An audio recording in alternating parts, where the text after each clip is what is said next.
kayong lahat. Ngayon ay may papakita ko sa inyo. Isang panibagong tuklas ko na naman ito. Ito ay splash proof. Ito ay hindi nagbabaga. Mas lalo lumalakas ang pwersa ng apoy. Mas napakahina ng source na hangin na binubuga pero napakalaki ng apoy na output. Okay, so yun yung nasa likuran ko yung aking sinasabi.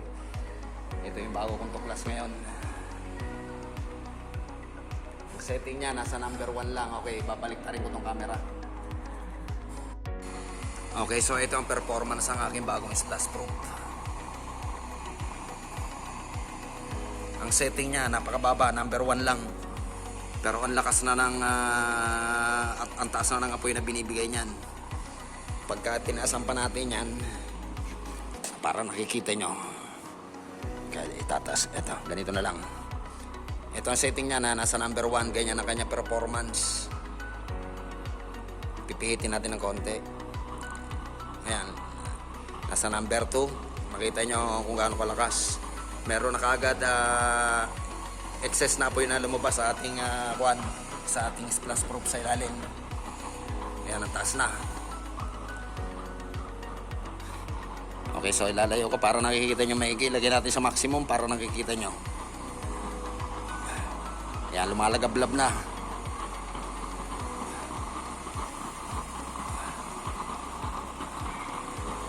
Masyado ng malakas. Ayan, nasa maximum siya.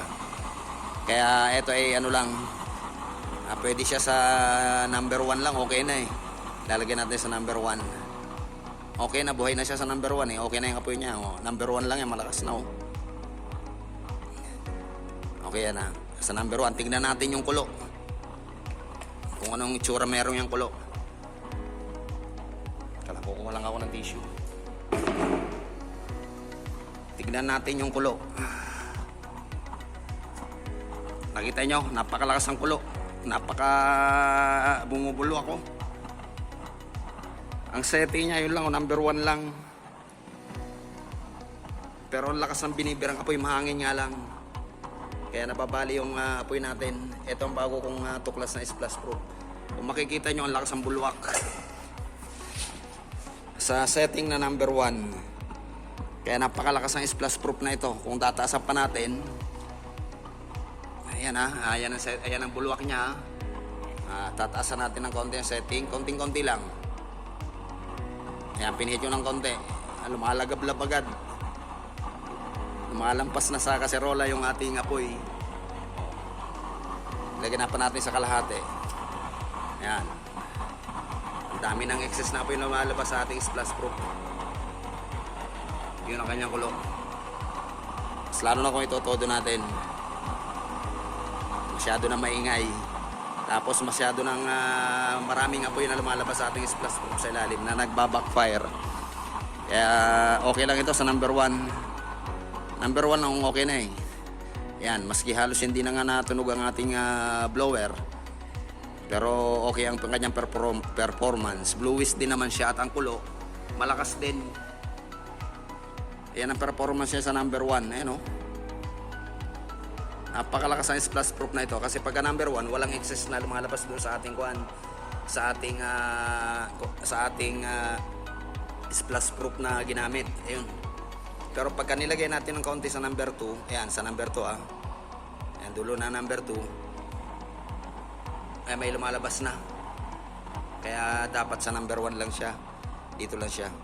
Ay, sa dulo lang siya ng number 1, okay na. Ang lakas ng splash proof na ito. Okay, maski buhusan yan sa loob, walang ka-reaction ng apoy dyan, no? Hindi yan magliliyab. Maski pa, ayan, ang dami kong nilalagay dyan na tubig. Ayan. Okay, so ito ay talagang effective itong gawa ko ngayon. Ang lakas din ng kanyang bulwak, eh, oh. Maski number 1 lang ang setting. So ito ang aking bagong tuklas ngayon.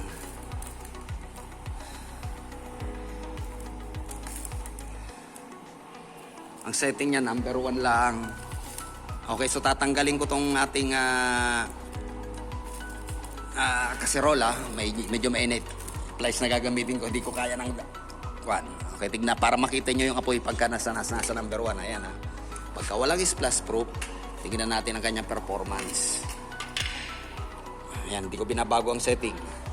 So ito yung ating nilagay na bagong splash proof. So ayan ang kanyang kwan. Dalawang piyesa ang nilagay, ang ginawa ko dyan. So yan ang setting niya kapag walang splash proof. Halos wala nang laman eh. Ano na lang eh, tawag dito. Parang mga flooring na lang ang nakikita ko. Okay, halukayin natin. Kuha lang tayo pang halukay.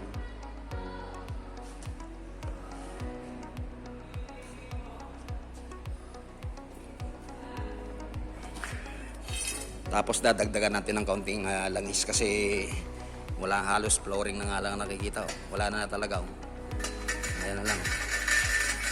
Maliit lang itong chamber ko na ito. 2 and 1/2 inches lang ito na kwan na GI pipe. Napakababa niyan. Napakababa ng chamber ko na yan. So tatanggalin ko lang yung carbon. Lalakasan natin. Yan, wala kasi siyang walang langis sa loob. Puro lang carbon yung nandun ngayon. Ayan, nagliliparan yung carbon.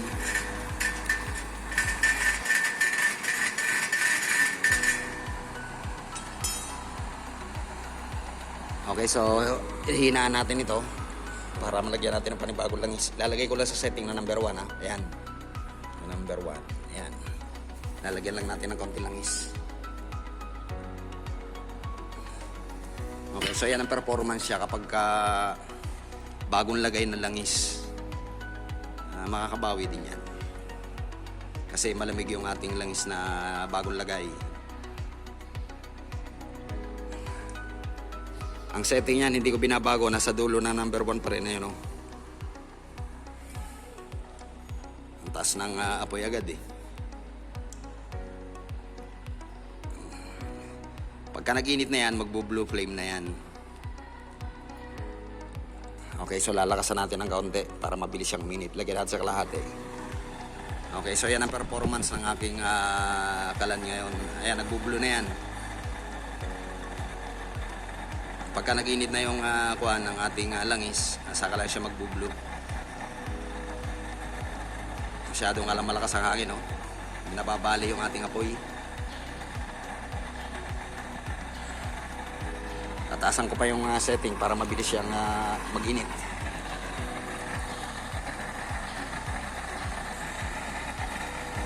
Okay, so yan ang performance ng aking kalan. Taas ng binibira niya na apoy.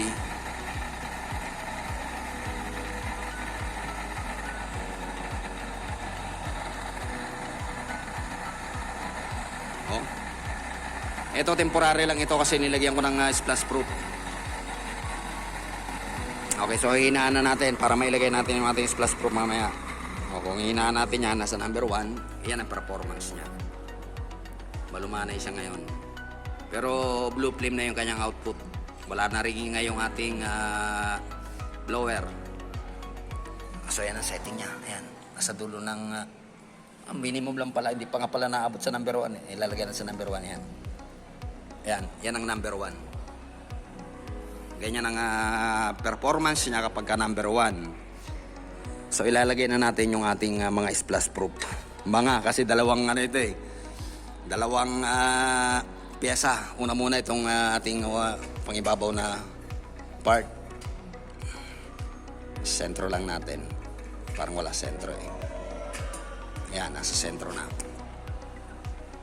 So yan ang performance niya. Number 1 lang yan. Hindi ko ginagalaw yung ating speed controller. Tapos yung pangalawang parts niya, ito naman ang pangalawang parts ng ating splash proof. Kaya dalawang parts. Ito yung pangalawa. Ilalagay natin.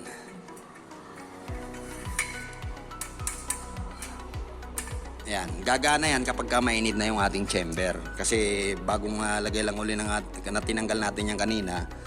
Kaya lalakasan muna natin yung ating blower. Lagay mo lang muna natin sa kalahati. So, ayan. Mag-iinit uli siya ng panibago. Normal lang na umusok yan kasi nalamigan yan.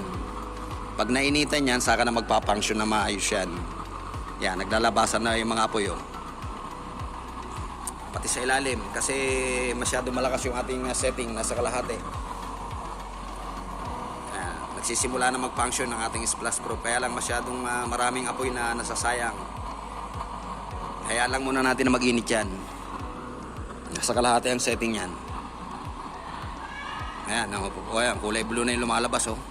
Tumataas na ng tumataas. Bilisan na natin, ilagay na natin sa pool. Ayan. Lumalagablab na.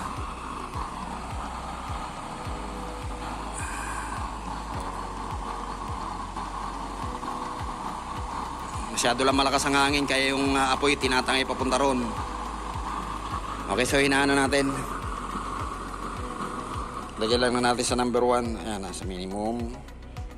Tapos number 1. Ayan, pagka number 1, yan ang kanyang performance. Asul na asul. Kaya lang na hinahangin, eh. Ayan, ayan ang number 1. Number 1 lang yan. Ito. Wala pa nga sa dulo ng number 1, eh. Lagay pa natin sa dulo ng number 1. Ayan. Kita nyo, taas ang apoy. Oh. Dulo lang ng number 1 yan. Taas ang apoy. Mahigit 8 inches ang tinataas. Okay, so ilalagay natin ulit itong kaserola natin. Nahihirapan siya kapag ganito kababa ang ating kuha ng ating pangsalang. Pag masyado mababa, nahihirapan yung ating kuha, nasusuffocate siya, kaya medyo mataas ang ginagamit ko. Subukan natin isalang.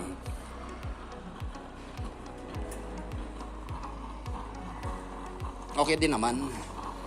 Kaya lang parang sa tingin ko nahihirapan siya, masyadong nasusuffocate. Masyadong malapit yung ating kuha, yung ating pita ng kaldero. Kaya papalitan natin. Ganito yung bagay sa kanyang kuwan, salangan. Makikita nyo, number 1 lang ang setting, pero ang taas na ng apoy. Oh.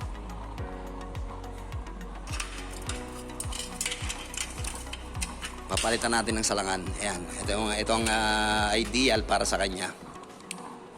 Hirap na walang cameraman. Ang taas na ng apoy, oh. Siguro mga 8 to 10 inches ang tinataas, eh. Number 1 pa nga lang yan, eh, oh. Lalo na pagka nilakasan natin. Ano ba, lalakasan natin ng konti. Ayan, number 2. Nagagalit na yung apoy natin. Balik natin sa number 1 para hindi siya kuwan. Dulo lang ng number 1. Dulo lang ng number 1 yan. So, ganyang salangan ang bagay sa kanya para hindi na susuffocate. Ayan. Ayan. Taas na ngayon. Lampasan na sa kawali yung sa kaserola natin yung apoy.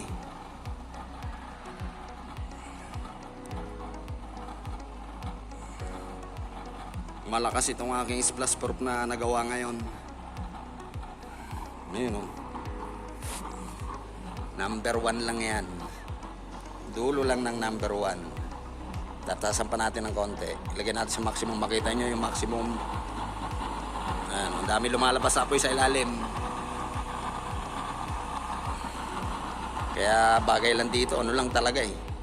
Dulo lang ng number 1 lang talaga yan. Number 1 lang talaga yan, eh. Dulo lang ng number 1. Ganyan ang kanyang performance. Dulo lang ng number 1. Lampasan pa rin sa ating kaserola. Diyan ko na ilalagay para nakikita. Oops, naglag.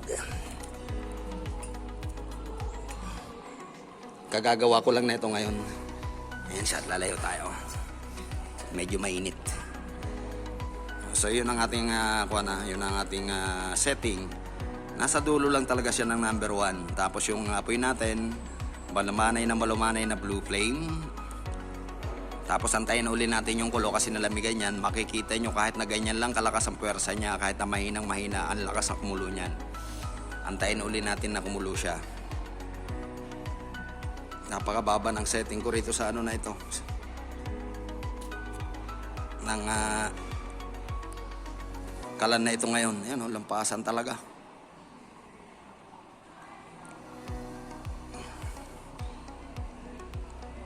Mahinang mahina lang ang dating pero ayos. Blue flame na blue flame, malakas oh.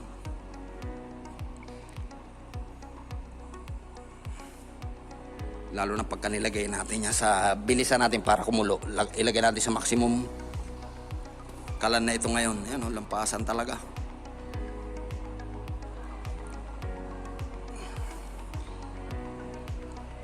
Mahinang mahina lang ang dating pero ayos. Blue flame na blue flame, malakas oh.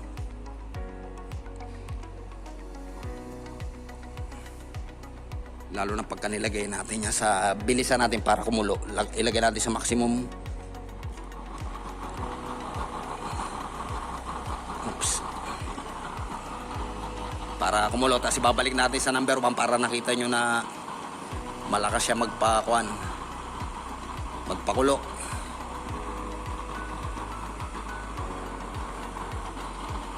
Kaya lang pag nilagay natin sa maximum, ang daming nasasayang na po sa ilalim. Ayan o.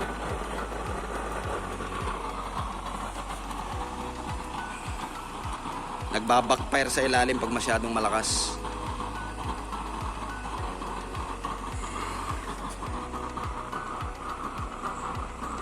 Masyadong maingay. Ngayon ang purpose natin, mapakulo agad siya. Kaya nilagay natin sa malakas, sa maximum. Pagka kumukulo na, hihinaan natin para makikita nyo yung performance. Ayan na, napakaraming apoy na nasasayang. Saka masyadong malakas na yung maugong, maingay na yung ating kalan.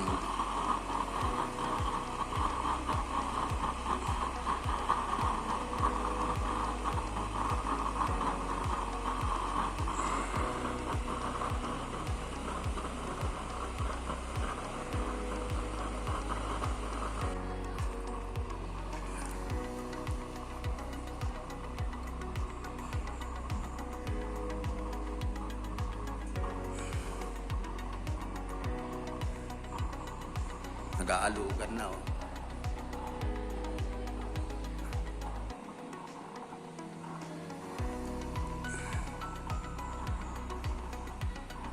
Yan, blue flame na uli siya.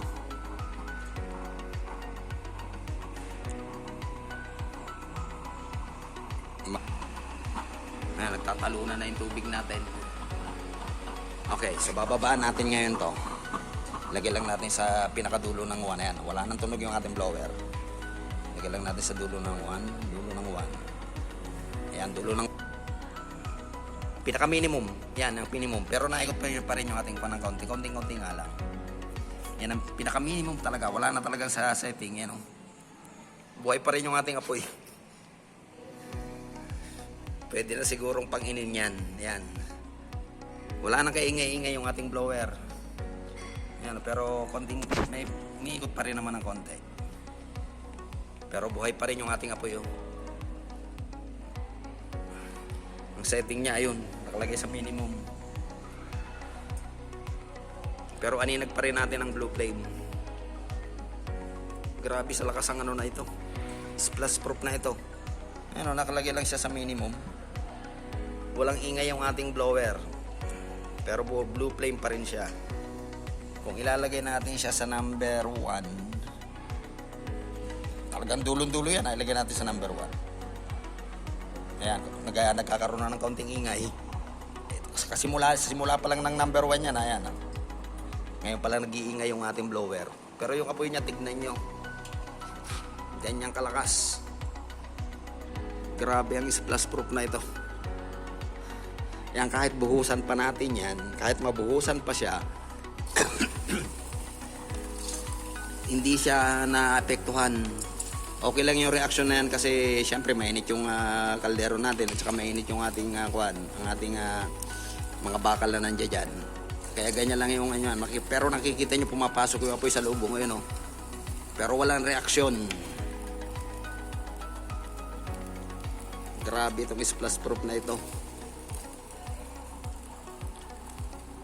Ano, blue flame siya oh. Halos hindi walang kaingay-ingay. Lalo na pagka nilagay natin sa minimum talaga, hindi na natin maririnig yung tunog. Ayan, nilagay ko sa wala nang tunog.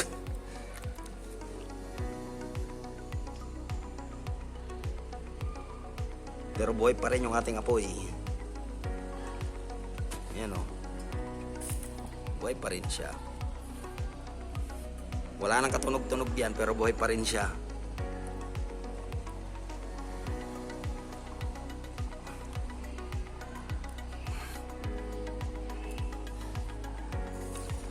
Okay, so lalakasan uli natin, tignan uli natin ang mangyayari pagka binuksan, kasi kalahati lang.